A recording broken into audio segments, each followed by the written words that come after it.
So kagabi nga po ay gumawa ng eksena ang kapatid ng former world title challenger Gio Santissima na si Gabriel Santissima dahil nagpakitang gilas ito sa naging laban niya kontra sa kapwa Pinoy boxer na si Marcelo Pandian. Ito po ay dahil isang round lang ang kinailangan ni Santissima upang tapusin ang laban at matagumpay na madepensahan ang kanyang pinanghahawakan na WBO Asia Pacific Super Bantamweight belt. Sa umpisa pa lang ng laban ay matindi na agad ang bakbakan dahil agresibong umatake ang challenger na si Pandian, habang si Santissima naman ay nananatiling kalmado.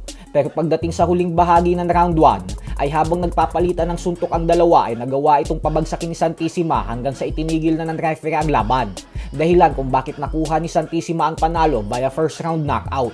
Kaya naman siya pa din ngayon ang WBO Asia Pacific Super Bantamweight Champion.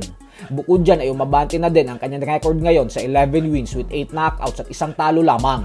Samantala, sa event naman nga po ng PMI Bohol Boxing Stable na kumumula noong 25, ay bumida rin ang isa pa nating pambato na si WBO Asia Pacific Mini Flyweight Champion Joseph Sumabong, kung saan nagawa niyang talunin via unanimous decision ang dayong Taiwanese fighter na si Zheng Xiyo. Dahil rin sa tagumpay na ito ni Sumabong, kaya naman isa na siyang unified champion ngayon. Bukod po kasi sa WBO Asia Pacific Mini Flyweight belt na hawak niya, ay nasungkit niya din ang WBCO PBF belt. Kaya mainit na binabalita ngayon sa Visayas ang pagiging unified champion niya.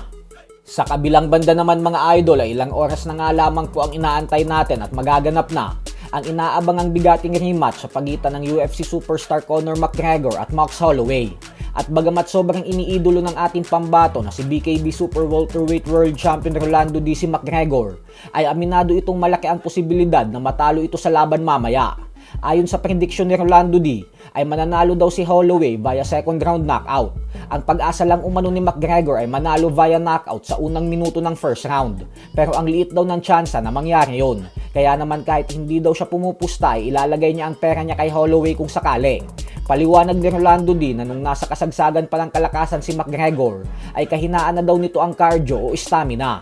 Kaya paano na lang umano ngayon na nanggagaling siya sa isang matinding injury tapos 5 taon pa daw itong hindi lumaban at panay bisyo pa ang ginawa sa loob ng 5 taon.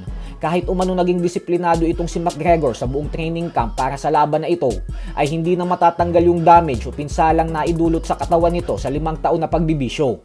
Bukod dyan ay hindi na rin umano maibabalik yung kalusugan nito noong kabataan niya. Tapos isama mo pa daw dyan na ang makakatapat nitong si Max Holloway ay isang napaka-aktibong fighter at sobrang disiplinado. Kaya malabo daw talagang manalo si McGregor. Pero ganun pa man ay giniit pa din ni Rolando D na ang isang bagay na hindi mawawala kay McGregor ay ang knockout power nito. Kaya abangan po natin yan na bakbakan mamaya. So hanggang dito na lang po muna tayo mga idol. Sports Talk PH